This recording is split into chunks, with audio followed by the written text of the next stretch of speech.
O sea, nosotros tenemos que tener en cuenta que lo relacionado al excedente que tenemos en las dos binacionales es algo que tiene fecha de vencimiento, y esa fecha de vencimiento es muy corto. O sea, dependiendo de qué estimación hagamos, ronda más o menos entre 10 y 15 años más. Ahí está. Hola, Cecilia, otra vez. ¿Qué tal?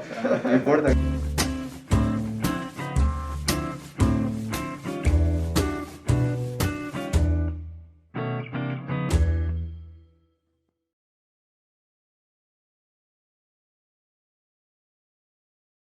Hola, soy Cecilia Llamosas, soy investigadora en la Universidad Nacional de Asunción, en el Grupo de Investigación de Sistemas Energéticos, y en la Universidad de Sussex, en el Grupo de Investigación en Energía. Yo soy Freddy Genes, abogado, consultor e investigador. Actualmente estoy como director de investigación de la Universidad Politécnica Artística. También soy profesor de FI1, Derecho 1 y de la Escuela Judicial. Yo soy Daniel Ríos, soy ingeniero electricista y trabajo en el Grupo de Investigación en Sistema Energético de la Facultad Politécnica de la UNA. Yo soy el ingeniero Axel Benítez, soy ingeniero electricista, electrónico, y actualmente un espectador más. No soy ni funcionario público ni profesor por el momento.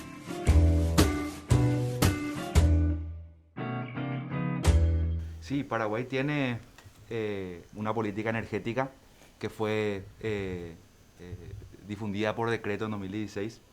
Y además de eso tiene una agenda energética que trata de aterrizar los lineamientos establecidos a nivel macro por la política, ya a nivel más de corto plazo, ¿verdad? El problema que yo creo que existe más allá de atender los requerimientos de la población está en el enforcement que se le puede dar a esos lineamientos de la política energética, ya por una cuestión de ejecución institucional, ¿verdad? Sí, efectivamente, como dice Daniel, formalmente tenemos una política energética uniformada desde el año 2016. Antes de eso podemos hablar de la existencia de políticas sectoriales conforme a las distintas instituciones que integran el sector energético. Y por un lado tenemos la discordancia de criterios que se daban, por ejemplo, entre lo que es el sector eléctrico, el sector hidrocarburos, el sector biomasa. Y por otro lado también, si bien podemos de alguna manera festejar o ver como algo positivo el hecho que se haya finalmente elaborado esa política en el año 2016, también podemos hablar y hacer un poco esa culpa de por qué lo hacemos ahora recién, después de tanto tiempo. Entonces, ciertamente estamos llegando tarde y estamos todavía con la necesidad de materializar esa política energética nacional.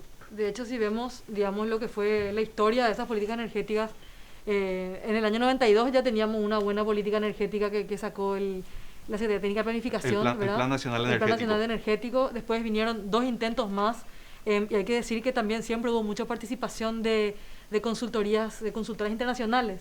Y recién con esta tercera política hubo participación, digamos, de la academia, y eso también podemos decir, o podemos pensar que tuvo un impacto en el hecho de que se haya materializado como decreto, como algo que está en vigor, ¿verdad? Además del hecho de que la mesa energética ya estaba también existiendo, ¿verdad? Yo creo que nos falta justamente el training, ¿cierto?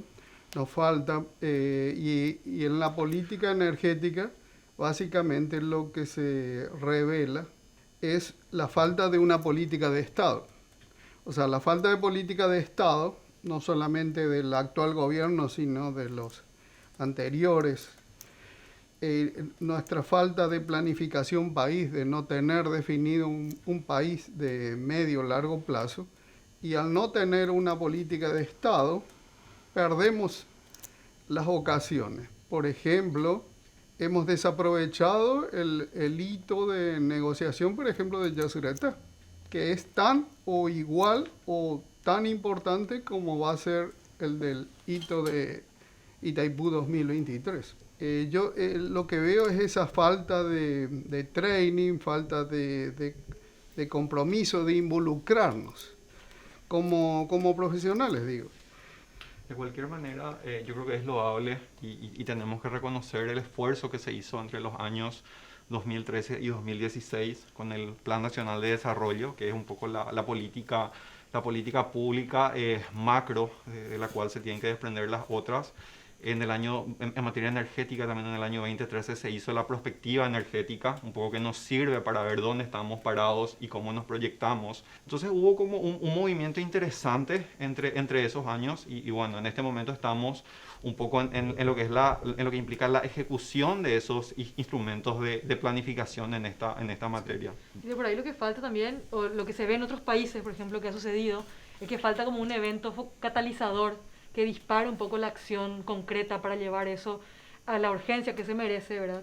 Si tenemos el ejemplo de Uruguay, por ejemplo, ¿verdad? Uruguay tuvo una crisis gigante en términos de generación allá a mediados de los años 2000 y directamente se quedaron sin energía y tuvieron que empezar a importar. ¿En qué derivó eso? Que derivó que hubo una gran concertación política donde se pusieron las pilas, como se dice, los tomadores de decisiones. Salió una política energética en el Uruguay que realmente puso de cabeza al sistema y se llegó a una tremenda inversión en renovables que hoy hace que Uruguay tenga un superávit que esté, digamos, que esté exportando al Brasil, ¿verdad? Sí. Bueno, ya tenemos una política energética, lo que nos falta es realimentar esa política. El tema por ejemplo, la sustitución de importaciones en materia energética. ¿Por qué, siendo que somos un país, en teoría, el primer exportador mundial de energía eléctrica, sin embargo, en el peso en nuestra matriz es apenas el 16%? ¿Por qué tenemos que importar gas? 17 desde el 2019, subió un poquito. Bueno, pero en realidad no mueve el amperímetro, como decimos los electricistas. Tiene que haber una decisión política, pero basado en temas reales. No es seguir una decisión política que no tenga un sustento. Lo primero que hay que hacer, yo creo, que es el diagnóstico. Si no tenemos diagnóstico, ¿cómo podemos empezar el tratamiento? Si bien los técnicos, nosotros sabemos esos problemas, conocemos esos problemas, la población en general, en primer lugar, no le interesa, porque tiene preocupaciones más urgentes, por ejemplo. O ve como algo muy abstracto. Claro, o ve como algo muy abstracto, o no sabe de qué se está hablando, no le llega, y por consiguiente a los políticos muchas veces no les interesa, porque a la población no le interesa, ¿verdad? Entonces, una de las cuestiones importantes es empoderar, esta palabra que se usa mucho, pero es cierto, empoderar a los políticos con los temas correctos, con los temas acuciantes y urgentes, ¿verdad?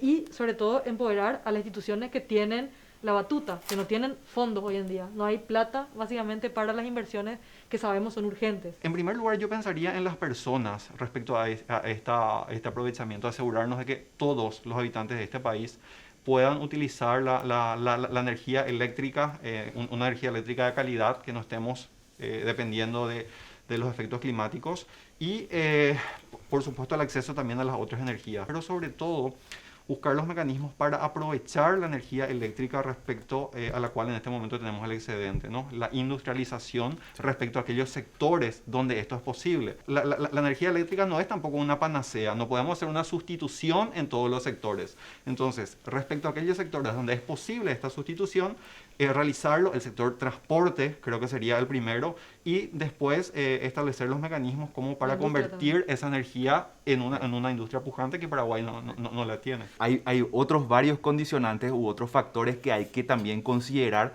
a la hora de desarrollar estas estrategias. Por ejemplo, el marco institucional, por ejemplo, las buenas prácticas de los usuarios, ¿verdad? Y además, si nosotros vemos, por ejemplo, el ranking del Banco Mundial del país, digamos, desde el punto de vista de ser atractivo para las inversiones, la disponibilidad de energía está en el 6º lugar. Hay otros 5 elementos que Paraguay tiene que eliminar primero como para poder preocuparse recién de la electricidad, y es algo obvio porque nosotros, el excedente que tenemos de energía no es actual. Nosotros por 50 años tenemos excedente energético y evidentemente no pudimos dar ese salto a nivel disruptivo. Y es algo que hablamos con nosotros con el profesor Jeffrey Sachs en marzo pasado, y él decía que básicamente para poder aprovechar la energía, en términos de los retos, para poder que esa energía se convierta en desarrollo, hace falta 3 tipos de inversiones. Inversión en infraestructura, pero luego inversión en seguridad jurídica e inversión para atraer negocios para atraer inversión. O sea, nosotros tenemos que tener en cuenta que lo relacionado al excedente que tenemos en las dos binacionales es algo que tiene fecha de vencimiento, y esa fecha de vencimiento es muy corto. O sea, dependiendo de qué estimación hagamos, ronda más o menos entre 10 y 15 años más. Ya tenemos muy poco tiempo para aprovecharlos. Lamentablemente recién ahora nos ponemos a discutir y hablar de estos temas. Bueno, ahí sobre vos lo que estás diciendo, y por eso yo hablaba de aterrizar todo lo que se habla. Porque se habla, por ejemplo, de que, vos lo acabas de decir, 16-17% de nuestra matriz es energía eléctrica. Y se habla de falta de inversiones. Pero sin embargo, la potencia instalada que tiene Ande en alta tensión casi triplica el pico de la demanda. Entonces no es un problema de inversión, es un problema de calidad de inversión. Nosotros podemos utilizar energía eléctrica que no hemos usado. No es problema, déjame que termine. No es lo que duran las inversiones, hay que tener en cuenta. No, hoy se puede instalar, vos podés instalar una planta solar, quizás en un año, financiado al mismo costo, por ejemplo, que Presa igual son $1.500 el kilovatio instalado, con financiamiento, todo, y podés tenerlo funcionando en un año, en 18 meses. Algo que yo creo que no podemos discutir es que se tiene que empezar a usar la energía eléctrica. Yo creo que son dos cosas que no se contraponen. O sea, por un lado, ver qué hacer con la energía que tenemos actualmente, pero por otro lado, empezar a proyectar, empezar a invertir, empezar a fomentar otras fuentes de energía es algo que no podemos esperar mucho tiempo. Siempre vamos a necesitar energía. ¿Por qué? Porque realmente todo lo que implica generación de nuevas energías es algo que lleva mucho tiempo. Entre que planificás y ejecutás, el tiempo que necesitas es mucho. Y aquí los 10 o 15 años de excedente realmente no van a ser suficientes. Y más considerando lo que es la estasis del sistema acá. Exacto. Es decir, yo concuerdo con Freddy en el sentido de que debemos priorizar las inversiones urgentes, pero no por eso sacar el ojo del futuro. De hecho, que si miramos la perspectiva energética, en el año 2025 ya tendría que estar ingresando nuevas fuentes de energía. Sí. Y sin embargo, nosotros hoy, a 4 años, todavía no se avisora.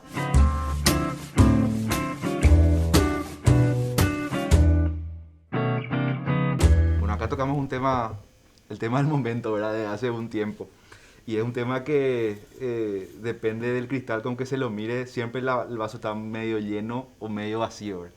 Lo que yo puedo ver, según los esfuerzos que vi que hizo el gobierno, quien es el encargado de hacer de encaminar la negociación, yo vi que la Cancillería conformó un grupo asesor ad honorem, que fue, digamos, tuvo sus reuniones dirigidas y sacó un documento, digamos, resultado de eso. También se conformó a nivel de poder ejecutivo, coordinado por el ministro del Gabinete Civil, un equipo negociador en sí que también sacó un documento que fue luego facilitado a la Cancillería. También el Congreso tiene una comisión de acompañamiento, ¿verdad? Entonces, yo creo que al menos a nivel institucional, los equipos, los cuadros se están conformando. Las preguntas que están siendo abordadas, me parece a mí que son las que corresponden.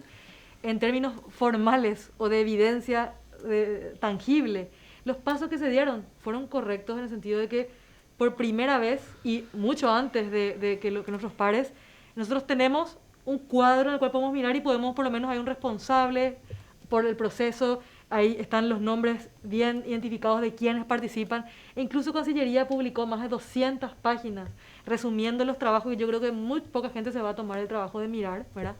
Entonces, yo creo que como nunca hay material y hay lo que se llama accountability, es decir, hay a quién reclamarle, ¿verdad? Entonces, por primera vez estamos preparados, la cancha está dibujada, como persiguiendo con la analogía del fútbol, ¿verdad? Sí. Y están también las instrucciones, en el sentido que están todas las reflexiones, las preguntas correctas, se abordaron más de 40 preguntas estratégicas en esos documentos que están publicados. ¿Habrán otras cuestiones estratégicas que tienen que haberlas en secreto? Por supuesto, ¿por qué?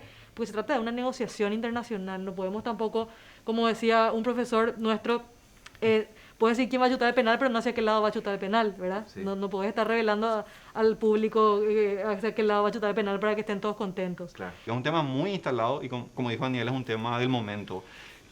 También coincido plenamente en que la conformación tanto del equipo negociador por el decreto, que a su vez tiene por antecedente esa comisión asesora, como también la creación de una comisión especial de acompañamiento y seguimiento del Congreso. Me parecen instancias sumamente interesantes, pero nuevamente yo en este punto, y aquí ya hablando de una cuestión bien objetiva, he hecho en falta un ministerio de energía. O sea, nuestra posición, nuestras posibilidades, si hubiésemos tenido un ministerio de energía al momento de enfrentar esta revisión del anexo C, hubiese sido diferente. Eso es por un lado. Por otro lado, una cuestión objetiva también es el hecho que así como está el tratado, nosotros tenemos que tener en cuenta que esta revisión no significa la posibilidad que cada uno de los países diga quiero esto y que el otro le tenga que dar, sino como dice su nombre, es una negociación. Entonces, así como están las cosas, la continuidad del funcionamiento de la hidroeléctrica conforme a la estructura y al diseño del Tratado de Itaipú y sus anexos, realmente le beneficia a Brasil. O sea, Paraguay es la parte más débil en esta negociación en cuanto a lo que es la estructura jurídica. Por otro lado, nosotros todavía no tenemos esa capacidad de utilizar toda la parte de ese 50% del potencial que nos corresponde. Entonces todavía dependemos de Brasil en cuanto a lo que implica esa cesión obligatoria.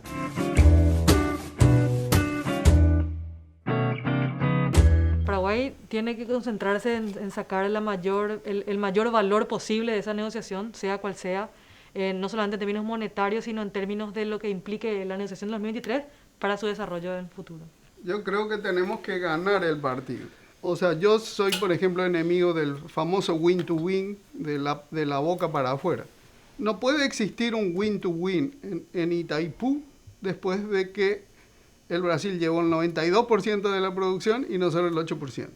Por eso digo, hay que ganar el partido. No es jugar bien.